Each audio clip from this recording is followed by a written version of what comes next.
तो हरियाणा में तबलीगी जमात का कार्यक्रम होने जा रहा है। हरियाणा। हेलो दोस्तों, स्वागत है आपका अपने YouTube चैनल पे। आज हम बात करने वाले हैं सोशल मीडिया पे क्या कुछ चल रहा है। दिल्ली के जीनत महल स्कूल में बुरखे को लेकर क्या विवाद चल रहा है, कैसे एक IPS ऑफिसर ने बकविल के विरोध में इस्तीफा दे दिया, इजराइल के प्रोडक्ट के बहिष्कार को लेकर भी काफी विवाद चल रहा है, और भी छोटी बड़ी अपडेट सभी पे बात करने वाले हैं। तो चलिए वीडियो को शुरू करते हैं। अगली अपडेट IPS नूरुल हुदा के हवाले से निकल कर आ रही है। जी हाँ, वरिष्ठ IPS अधिकारी मोहम्मद नूरुल हुदा ने वक्फ संशोधन विधेयक 2025 के विरोध में भारतीय पुलिस सेवा IPS से इस्तीफा दे दिया है। नूरुल हुदा 1995 बैच के अधिकारी और बिहार के सीतामढ़ी के निवासी हैं, ने इस विधेयक को मुस्लिम समुदाय के अधिकारों और स्वायत्तता के खिलाफ माना है। उनके इस्तीफे की खबर कई समाचार स्रोतों और एक्स पर पोस्ट में सामने आई है। रिपोर्ट के अनुसार हुदा ने इस्तीफा देने के बाद राजनीति में प्रवेश किया और विकासशील इंसान पार्टी में शामिल हो गए, जिसका नेतृत्व मुकेश सहनी कर रहे हैं। उनका लक्ष्य है बिहार के मुस्लिम समुदाय का नेतृत्व करना और आगामी विधानसभा चुनाव में सीतामढ़ी जिले से किसी एक सीट पर लड़ना। हुदा ने अपने करियर में रेलवे सुरक्षा, नक्सल नियंत्रण और अपराध रोकथाम जैसे क्षेत्रों में उल्लेखनीय कार्य किया है, और उन्होंने 2 बार विशिष्ट सेवा मेडल और डायरेक्टर जनरल चक्र से सम्मानित किया गया है। उनके इस्तीफे को बिहार के वक्फ विधेयक के खिलाफ बढ़ते असंतोष और राजनीति के तनाव के संदर्भ में देखा जा रहा है, खासकर जब यह राज्य विधानसभा चुनाव नजदीक है। अगली अपडेट इजराइल के प्रोडक्ट के बायकॉट को लेकर है। इजराइल के प्रोडक्ट का बहिष्कार तो किया जा रहा है, लेकिन बहिष्कार करने का जो तरीका है वो थोड़ा गलत है। लोग प्रोडक्ट को खरीद कर उसको बर्बाद कर रहे हैं। इससे होता यह है कि दुकानदार को प्रोडक्ट के बदले पेमेंट मिल जाती है और उससे इजराइल कंपनीज पे कोई फर्क नहीं पड़ता। अगली अपडेट मोदी जी के पुराने भाषण से जुड़ी हुई है। दरअसल सोशल मीडिया पे मोदी जी का पुराना भाषण वायरल हो रहा है, जिसमें वो कह रहे हैं कि अगर हम सत्ता में आए तो 100 दिनों में ही महंगाई को खत्म कर देंगे। कि अगर हम चुन करके आएंगे तो 100 दिन में महंगाई कम करेंगे। कहा था ना डीजल का क्या हुआ?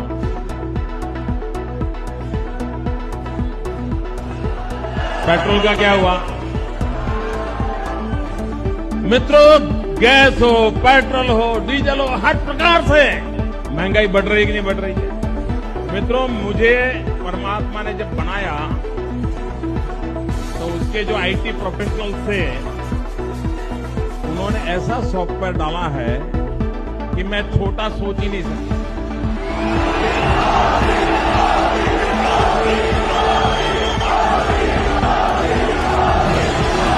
अगली खबर भारत के मुसलमानों के हवाले से आ रही है। भारतीय मुसलमान फिलिस्तीन के साथ खड़े हैं, क्योंकि गाजा में 50,000 से अधिक मौतें और विस्थापन ने आक्रोश पैदा कर दिया है। दिल्ली और उत्तर प्रदेश में मुस्लिम समुदाय ने विरोध प्रदर्शन, इजराइल उत्पादों का बहिष्कार और जागरूकता अभियान चलाया। BDS आंदोलन के तहत लोगों ने कोका कोला जैसे प्रोडक्ट्स का बायकॉट करना चालू कर दिया है। हालांकि उत्पादकों को खरीद कर नष्ट करना अप्रभावी माना गया है, क्योंकि इससे कंपनियों को पहले ही भुगतान मिल जाता है। अगली अपडेट MP से निकल कर आ रही है। MP के एक सनौदा सागर में 19 अप्रैल 2025 को एक मुस्लिम युवक और हिंदू लड़की के प्रेम प्रसंग के बाद भाग जाने की घटना ने हिंसा का रूप ले लिया। स्थानीय मीडिया और एक्स पोस्ट के अनुसार ग्रामीणों ने इसे लव जिहाद करार देते हुए मुस्लिम समुदाय के घर पे और दुकानों पर योजनाबद्ध हमला कर दिया, जिसमें तोड़फोड़ और आगजनी हुई। लगभग 6 घंटे तक चली इस हिंसा में पुलिस को आंसू गैस और हल्का बल का प्रयोग करना पड़ा। स्थिति तनावपूर्ण लेकिन नियंत्रण में बताई गई है। नरियावाल विधायक प्रदीप लारिसिया ने प्रशासन पर लापरवाही का आरोप लगाया और सख्त कार्रवाई की मांग की। कलेक्टर और MP मौके पे पहुंचे हुए हैं। अगली अपडेट हैदराबाद से निकल कर आ रही है। 19 अप्रैल को all India Muslim personal law board और AIMIM के नेतृत्व में दारुसलेम मुख्यालय पर एक सार्वजनिक सभा हुई थी, जिसमें वक्फ विधेयक को असंवैधानिक बताकर इसका विरोध किया गया। AIMIM प्रमुख असदुद्दीन ओवैसी ने इसे मुस्लिम संपत्तियों और धार्मिक स्वायत्तता पर हमला करार दिया है। अगली अपडेट बर्लिन से निकल कर आ रही है। जी हां, बर्लिन पुलिस ने गाजा एकजुटता प्रदर्शन के दौरान एक फिलिस्तीन समर्थक को क्रूरता से हिरासत में लिया। न्यूज आउटलेट अल जजीर ने पुष्टि की कि बर्लिन में अरबी नारे लगाने के कारण पुलिस ने प्रदर्शनकारियों पर हिंसक कार्रवाई की है, जिससे अरब और मुस्लिम आवाजों को दमन के रूप में देखा जा रहा है। अगली अपडेट पाकिस्तान के मुल्तान से निकल कर आ रही है। जी हां, पाकिस्तान के मुल्तान के एक मॉल में इजराइल उत्पादों पर प्रतिबंध लगाने की खबर एक्स पोस्ट पे सामने आई, जिसमें एक शेल्फ की तस्वीर दिखाई गई है, जहां लेज, पेप्सी जैसे उत्पादों को टेप से बंद किया गया है। यह कदम गाजा में इजराइल की कार्रवाइयों के विरोध में फिलिस्तीन के समर्थन में उठाया गया है। हालांकि एक्स पर यूजर्स ने बताया कि लेज और पेप्सी अमेरिकन कंपनीज हैं, इससे इजराइल को कोई फर्क नहीं पड़ेगा।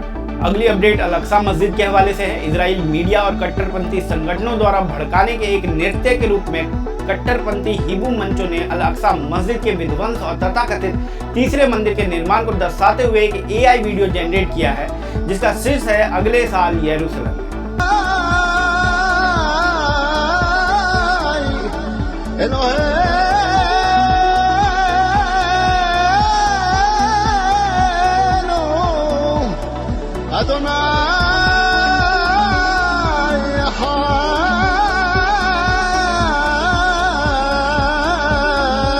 अगली अपडेट रूह अफ़ज़ा के हवाले से है। जी हां, बाबा रामदेव ने रूह अफ़ज़ा के खिलाफ विवादास्पद बयान दिया है, जिसमें उन्होंने कहा है कि रूह अफ़ज़ा और हिमालय का 100% विश्वास इस्लाम में है।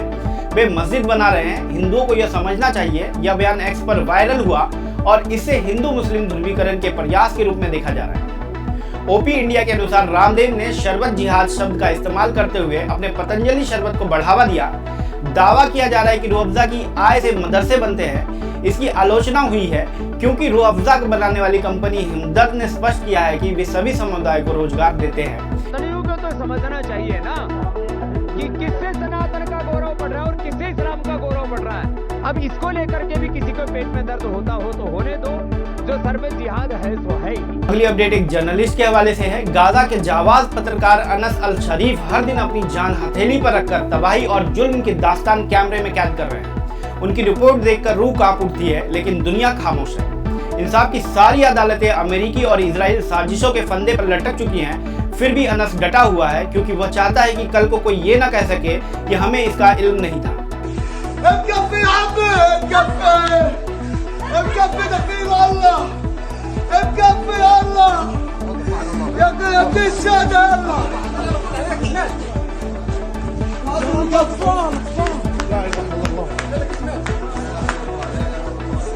अगली अपडेट हरियाणा के नूह से है। हरियाणा के नूह में 19 अप्रैल 2025 से तबलीगी जमात का भव्य जलसा शुरू हो रहा है, जो 21 अप्रैल तक चलेगा। आज तक और दैनिक भास्कर के अनुसार 21 एकड़ में विशाल पंडाल और 100 एकड़ में बैठने की व्यवस्था की गई है। इस जलसे में देश विदेश से 15 लाख मुस्लिम हिस्सा लेंगे। तबलीगी जमात के प्रमुख मौलाना साद ने इसे संबोधित किया। जलसे में बीफ बिरयानी पर प्रतिबंध लगाया, जिसे स्थानीय प्रशासन के साथ समन्वय के रूप में देखा जा रहा है। यह आयोजन पहली बार नूह में हुआ है, जिसे लेकर सुरक्षा के कड़े इंतजाम किए गए हैं। विवादों में भी घिरता रहा है। कोविड के दौरान तबलीगी जमात के ऊपर आरोप लगाया था कि उस दौरान भी इन्होंने जलसा किया था और उस दौरान कोविड का स्प्रेड हुआ था, और भी कई मामलों में ये शामिल रहा है संगठन। इसके तार दूसरे देशों से जुड़े हुए हैं और पाकिस्तान के साथ भी कनेक्शन की बात सामने आती है, लेकिन मुस्लिम संगठन है ये और इसमें बड़े पैमाने पर लोगों के जुटने की उम्मीद नूह में की जा रही है।